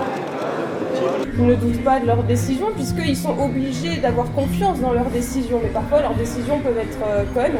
Et leurs décisions, comme elles sont court-termistes, ils doivent les assumer. Sinon, après, ils passent pour des cons. Donc c'est le paradoxe du con. C'est-à-dire qu'on fait une connerie, mais on doit l'assumer jusqu'au bout. Et là, du coup, on devient encore plus con qu'on l'était. Nous n'avons jamais envisagé la fermeture totale parce qu'elle nous semble contre-productive. Quand vous fermez les écoles de tout un pays, ça signifie que vous paralysez en bonne partie ce pays. Dès lundi, et jusqu'à nouvel ordre, les crèches, les écoles, les collèges, les lycées et les universités seront fermés. Tout à fait. Alors là, il y a deux formes. J'ai un peu travaillé le dossier. Il y a une production involontaire de conneries, enfin une sorte de laboratoire inconscient qui fait que on entraîne les gens dans la connerie. Voilà. Donc il y a des grandes machines qui s'appellent l'information, qui s'appelle l'édition même, allons jusque-là, qui diffusent des germes de conneries et qui touchent effectivement des masses énormes de population. Ça, c'est le côté négatif. Il y a le côté positif de la production de la connerie, qui est la déconnante. C'est-à-dire la déconnante, c'est autre chose. C'est une production volontaire, très raffinée, très compliquée, qui consiste à dire, à provoquer chez l'interlocuteur la réaction, mais est-ce qu'il me prend pour un con ou pas? Et ça, intellectuellement, c'est intéressant.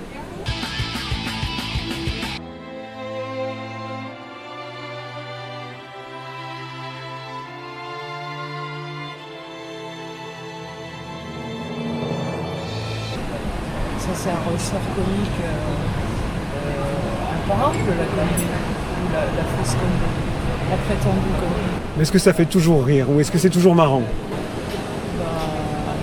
souvent, c'est pas marrant du tout.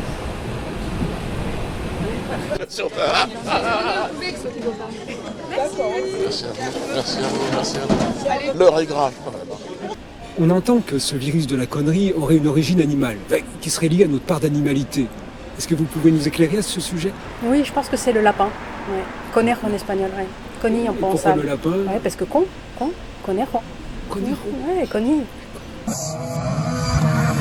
il est proprement humain. Je ne connais aucun animal qui soit affecté par le virus de la connerie. Absolument pas. C'est typiquement humain, c'est totalement lié à l'évolution de l'homme. Et laissons les animaux en paix, ils n'ont rien à voir dans cette affection.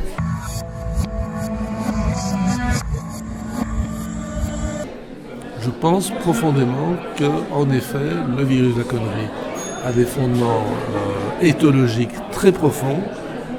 Comme j'ai pu déjà le dire, c'est l'apanage des espèces sociales à structure patriarcale et organisées en harem.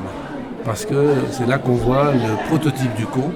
Les sociétés matriarcales, il y a moins de cons, mais quand même il y a une exception, c'est les hyènes, qui sont une société matriarcale, mais dont la femelle alpha se comporte comme un mâle alpha en fait.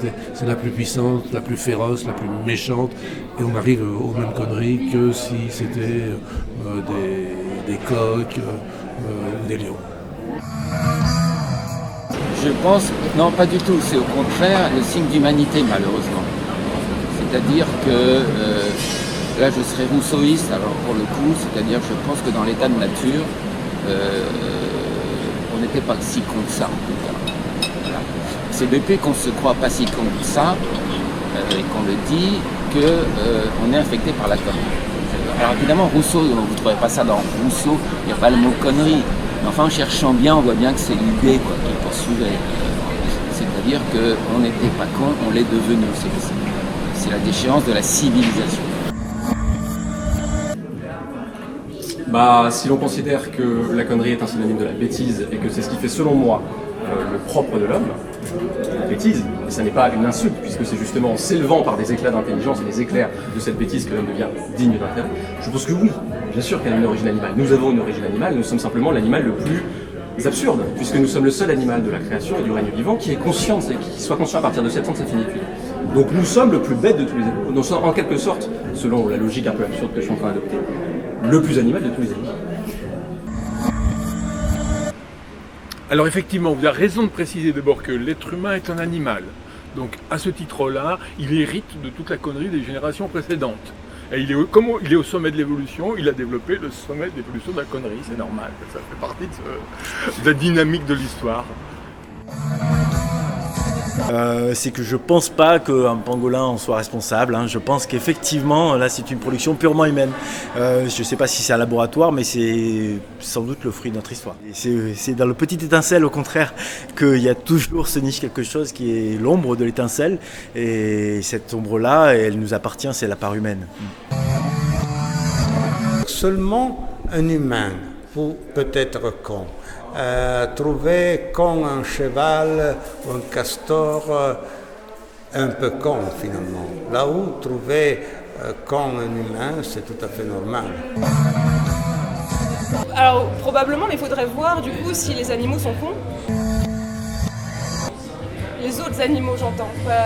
Est-ce que peut-être que la connerie serait une caractéristique proprement humaine? Parce que je vois pas trop de conneries chez mon chien par exemple. D'ailleurs, il m'aime inconditionnellement quoi que je fasse, même quand je suis conne, il m'aime. Du coup, ce serait plutôt une caractéristique humaine. Il faudra que vous testiez vous-même les animaux pour savoir s'ils sont atteints par le virus. Et comment les tester? Il faut leur poser la question.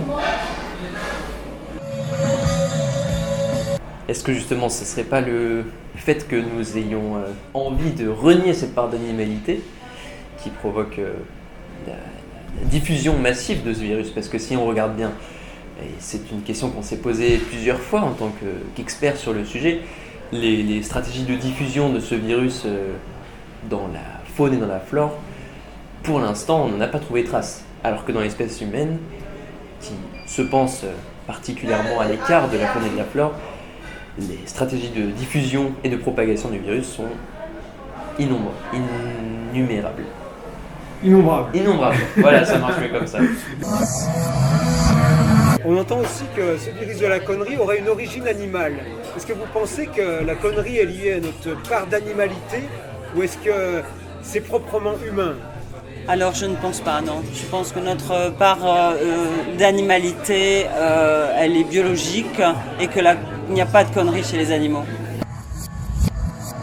Bon, en fait, les études ont montré que le virus est présent dans l'humanité depuis très longtemps.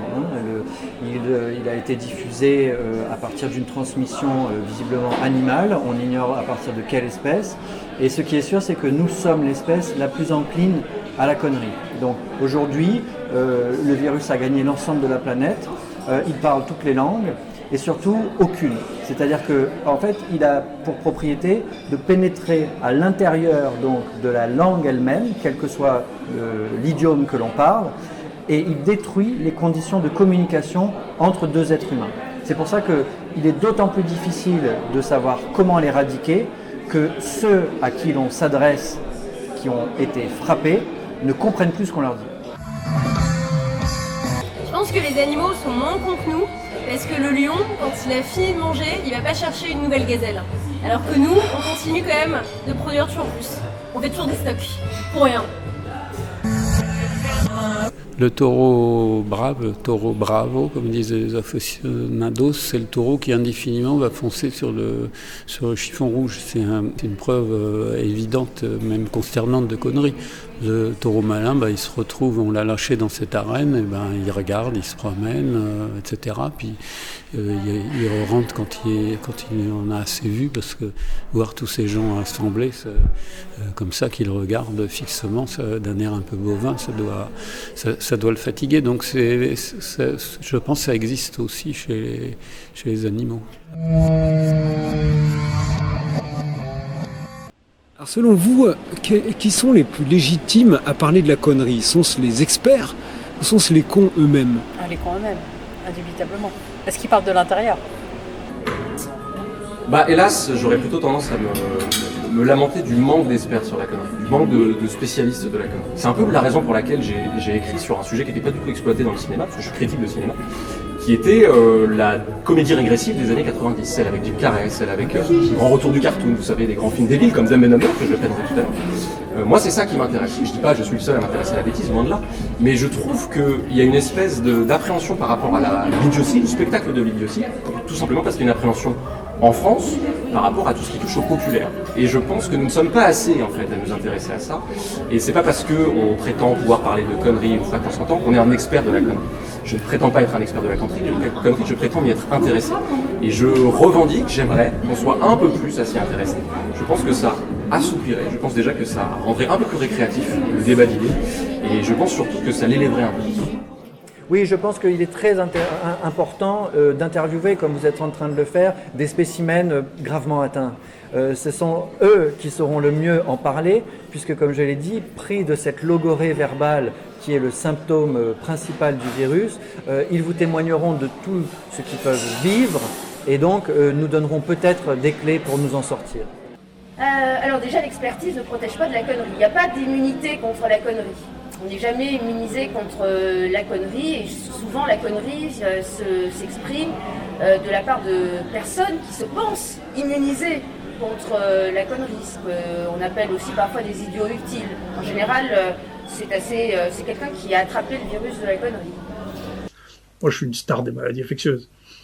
J'ai tout eu, j'ai un cursus qui fait rêver à peu près n'importe qui, aussi bien la fonction officielle. J'étais le plus jeune président de l'Université de France, j'étais le plus jeune président médecin. Le plus jeune de tous les professeurs de la classe exceptionnelle, le professeur le plus ancien dans le grade le plus élevé de tout ce pays en médecine. J'ai tout eu dans ma vie. Donc, si vous voulez, c'est moi l'élite. Alors, les cons ne savent pas forcément qu'ils sont cons. Donc, ils sont mal placés pour parler de la connerie. Les experts comme moi, est-ce que je suis bien placé pour en parler? Non.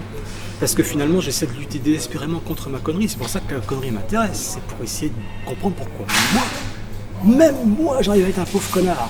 C'est quand même terrible, même moi. Donc j'essaie de m'améliorer. Je prétends pas y arriver. Alors est-ce que je suis mieux placé pour parler des cons? Il faudrait que je sois sorti de la connerie pour en parler, pour avoir un regard extérieur, un spectateur. Parce que là, sinon, il y a un effet expérimentateur, en quelque sorte. Donc je suis très mal placé pour parler de la connerie, parce que le jour où je penserais être bien placé pour en parler, je me croirais sorti. Et là, je serais plus con que jamais. Je dirais, les experts sont parfois des cons qui s'ignorent. Les cons eux-mêmes ignorent souvent qu'ils sont cons, puisque par définition, le con, c'est l'autre. L'enfer, c'est les autres, peut-être. La connerie, c'est avant tout les autres, évidemment. On n'est jamais con soi-même, jamais il me viendra à l'esprit de dire que je suis con.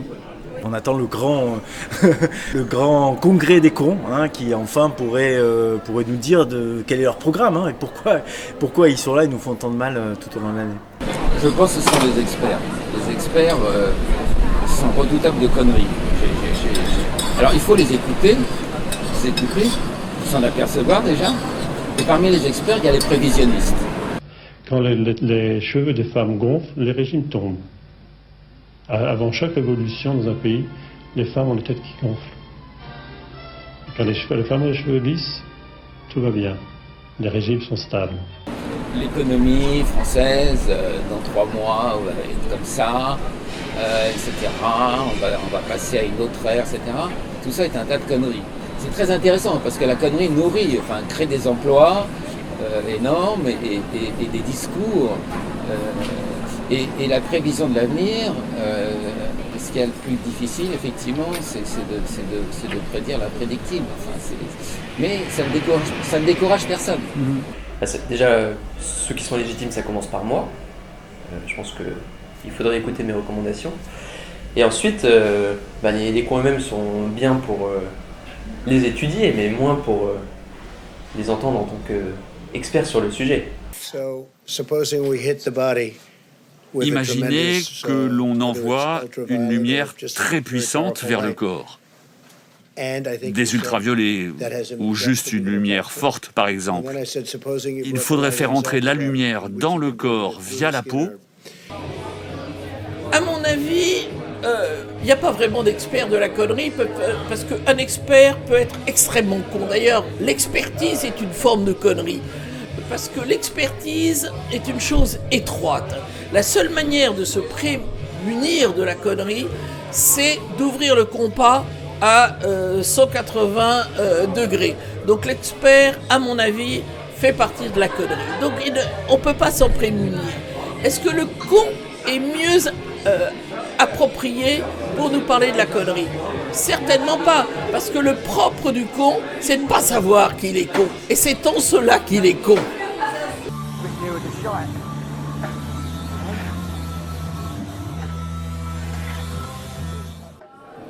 Je pense que personne n'est légitime pour parler de la connerie et que tout le monde l'est. Et c'est bien tout le paradoxe, et c'est bien tout le problème, puisque, je vous l'ai dit, le con, c'est l'autre, par définition. Moi, je ne peux pas être con, donc je peux juger des cons, mais sauf qu'il y a plein de gens qui pensent que je suis un con. Donc, la connerie est peut-être évaluable, mais comment? Je n'ai pas d'idée pour le moment. Et j'ai bien peur que cette recherche soit vouée à l'échec. Qui sont les plus légitimes pour nous parler de la connerie? Sont-ce les experts ou sont-ce les cons eux-mêmes? L'entourage des cons. Et pour finir, est-ce que vous accepteriez de me poser une question à la con? Je vous en ai posé un certain nombre. Bien sûr. Ça pourrait vous venger. Alors, qui va gagner l'élection présidentielle d'avril 2022? C'est vraiment une question à la con. Merci beaucoup. Je peux vous poser une question à la con en plus? Allez-y, je vous en prie. L'élection présidentielle, un pronostic? Je sais pas, le con numéro 1, celui qui arrive en tête des sondages, on le voit arriver avec ses grandes oreilles. Non, mais j'en sais rien. Mais oui, sans doute une nouvelle connerie. Merci beaucoup. Je vous en prie. Alors dernière question, on est toujours dans l'expérience de pensée. Je suis le futur président de la République, vous avez le droit de me poser une question à la con. Vous me demandez quoi?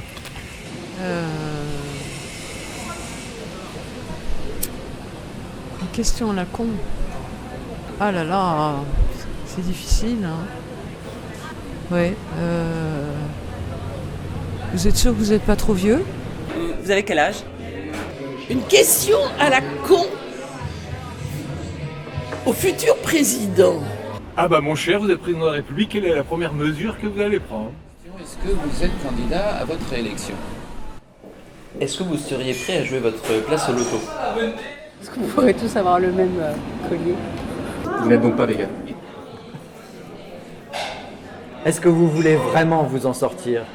Non, laissez-vous! Non, laissez-vous! Pourriez-vous me faire ministre? T'es con ou quoi?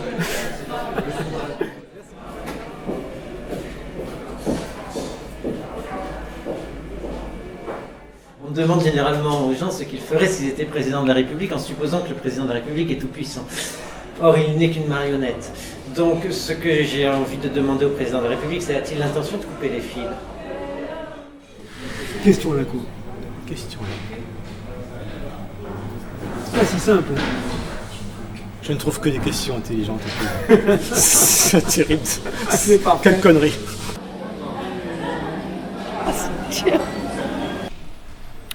Bien, alors, est-ce que vous allez, par exemple, abolir les inégalités sociales, Monsieur le Président? Une question à la con. Une question con. Au futur président, président. Il écoutera peut-être. Bah déjà, pourquoi faire président? Pourquoi vouloir être président? Est-ce qu'un bon président, c'est quelqu'un qui le veut ou quelqu'un qui ne le veut pas? C'est ça ma question, mais c'est peut-être une question con, parce qu'il y a des gens qui ont une réponse évidente, puis ils vont dire elle est con ta question. Mais... Pourquoi, diable, voulez-vous exercer un métier aussi con où vous n'avez rien à gagner, que des coups à prendre et être maltraité par l'histoire et souvent être traité de con?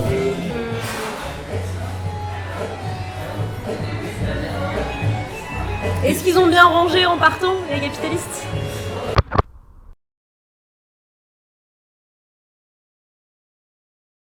Vous préférez quoi, une interview à la con ou l'interview sur le virus de la connerie? Je vous laisse le choix. La vraie interview à la con. Oui, interview à la con. La vraie interview à la con. Donc on parlera pas de virus. Vous serez le premier avec qui on parlera pas de virus. Est-ce que c'est con de déboulonner les statues? Question difficile. Hein. Con. Ouais, ça peut être con, mais ça peut être très important de le faire aussi. Qu'est-ce que c'est que le mauvais goût? C'est souvent celui des autres. Peut-on définir un artiste autrement que par défaut? C'est pas ci, c'est pas ça. Oui, on peut, mais c'est toujours plus facile de procéder par comparaison. On affine la pensée par comparaison. Qu'est-ce que l'art pour un aveugle? Il faudrait demander à un aveugle, je ne veux pas parler à sa place. Est-ce qu'un art peut exister sans observateur? Dans les Ah, oui, non. Non, dans les cathédrales, on faisait des petits bonhommes tout en haut, qu'on ne pouvait pas voir d'en bas, mais c'était quand même pour que ce soit vu. C'était vu par Dieu. Donc Dieu observe. Donc Dieu observe. Vous pensez quoi de ces éléphants qui font leur autoportrait? Je ne vois pas de quoi vous parlez. Il y a des éléphants à qui on peut donner des pinceaux qui sont capables de dessiner d'autres éléphants sur une toile blanche. Génial. Vous n'avez jamais vu ça? Non, j'ai jamais vu ça. Très bien. Moi, je connais l'âne qui peint avec la queue. Ah ouais, c'est pas mal. C'est un canular du début du XXe siècle. Qui sont les plus cons? Ceux qui ne consomment pas d'art ou ceux qui n'en produisent pas?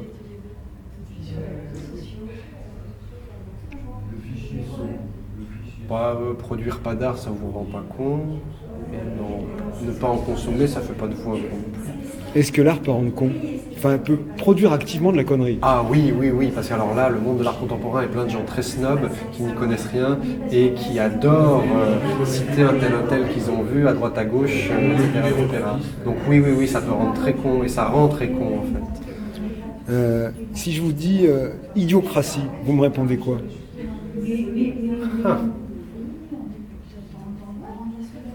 Idiocratie. Welcome. Vous pouvez me citer un con génial? Alors là, je sais pas, parce que... Ou un génie très con, je vous laisse le choix. Ou les deux. Des génies très cons, il y en a pas mal dans la littérature, mais je vais pas viser les gens. Vous n'allez pas nommer? Il faut que je réfléchisse. Qu'est-ce qui est transgressif aujourd'hui? Ne pas être transgressif. Pour finir, on était dans le questionnement à la con. On imagine, c'est une expérience de pensée, que je suis le futur président de la République. Vous avez le droit de me poser une question à la con. Vous me demandez quoi? Vous allez tenir vos promesses. C'est une question à la con, puis je ne vais pas vous répondre. Merci. Merci à vous. J'avais l'impression de me croire Cheyenne Barthez.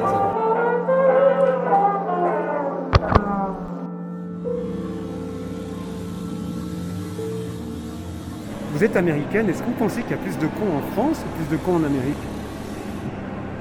C'est pareil. Les deux, c'est pareil. Merci beaucoup pour toutes ces informations. Bon, ben voilà, c'est bien, ça c'est fait. C'est amusant. Ah oui, c'est drôle.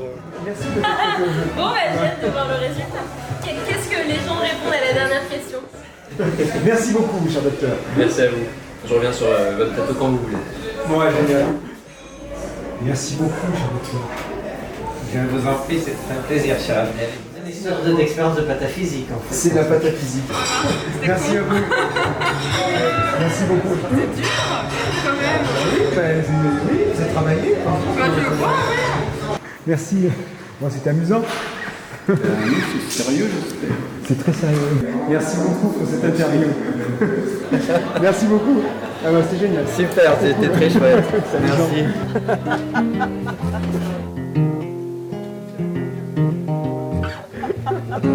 Merci beaucoup.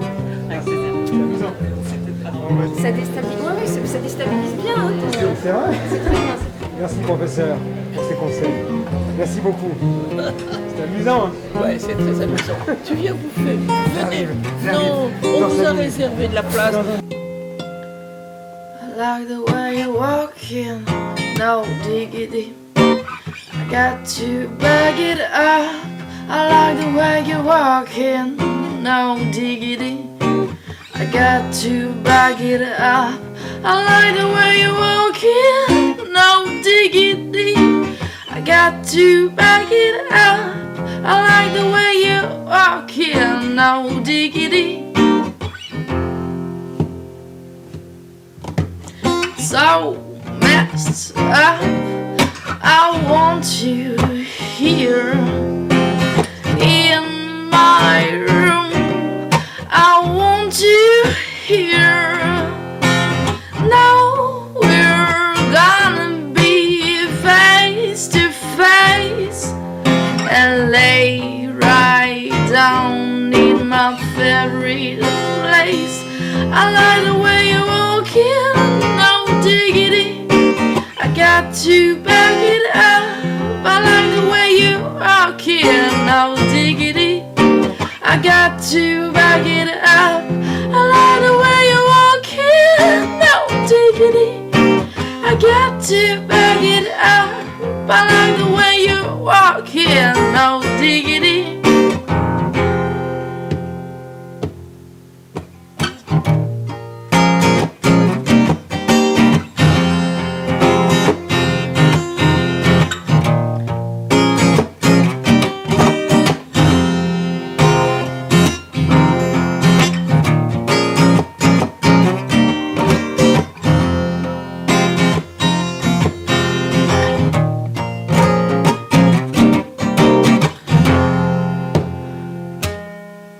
And now I'm ready to close my eyes. And now I'm ready to close my mind. And now I'm ready to feel your hand and lose my heart on a burning sun. I like the way you walk here, no diggity. I got to bag it up. I like the way you walk here, no diggity. I got to bag it up. I like the way you walk here, no diggity. I got to bag it up. I like the way you walk here, no diggity. I got to bag it up. And now I wanna be your dog. I like the way you're now. I wanna be your dog. I like the way you're now. I wanna